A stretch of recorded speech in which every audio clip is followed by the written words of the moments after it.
Ahri, the nine-tailed fox. Where exactly did this Ahri creature come from?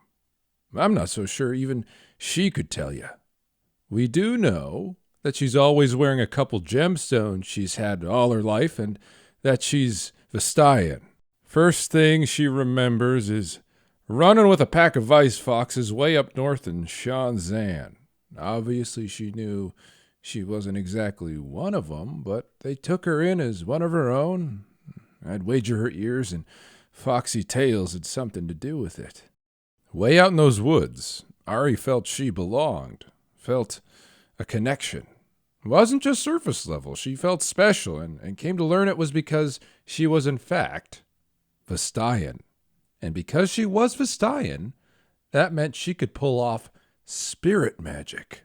Out there in the wilderness, she didn't really have anyone to teach her how to use magic, but she was a self-starter. Learned it all on her own. Most of the time, she used it for hunting, enhancing her speed to nab those pesky prey. On one account, she found out that by focusing ever so delicately, she could get a panicky deer to relax and just up and sit there, while her packmates and her ate it alive. Now, seeing as she really didn't know about the ins and outs of being a person, she tended to keep her distance. But she was curious. Sure, humans are a little rough around the edges, but we are notoriously interesting. One day, a small party of huntsmen set up camp nearby. Ahri watched them carrying about their business.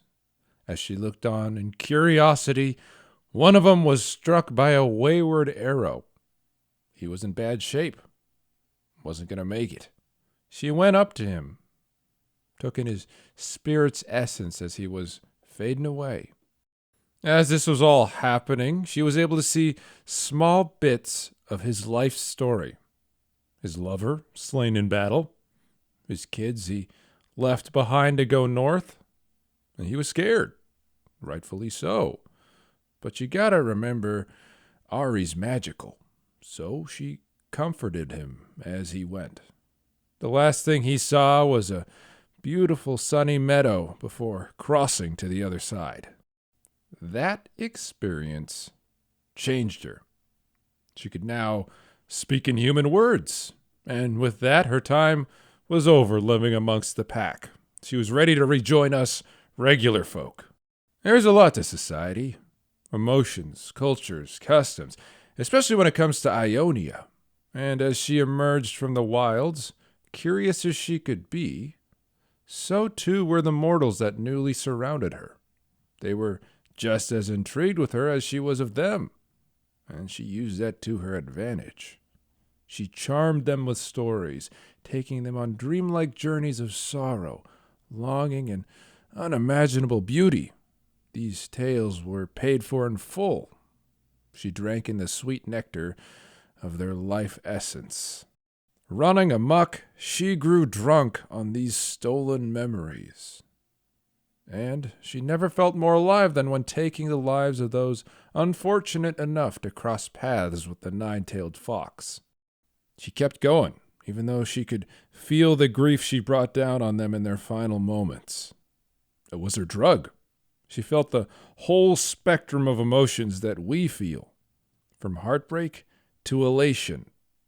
She tried to stay away, but never for long. It left her too weak. She had to keep partaking, as much as it tore at her conscience. Sifting through all these jumbled memories she thieved from her victims, she was able to piece together more about her people, more about the Vestaya. There were others. She wasn't exactly as alone as she had thought she was. She also learned that a lot of these Vestayan tribes weren't exactly on talking terms with mortals either. Then she learned of a rebellion, one aiming to restore her kind to a past glory. So Ahri and her twin gemstones headed out to find others like her. It's about time she started making her own memories, forging her own path. If her tribe's out there, she'll find it. Maybe that'll link her to her past.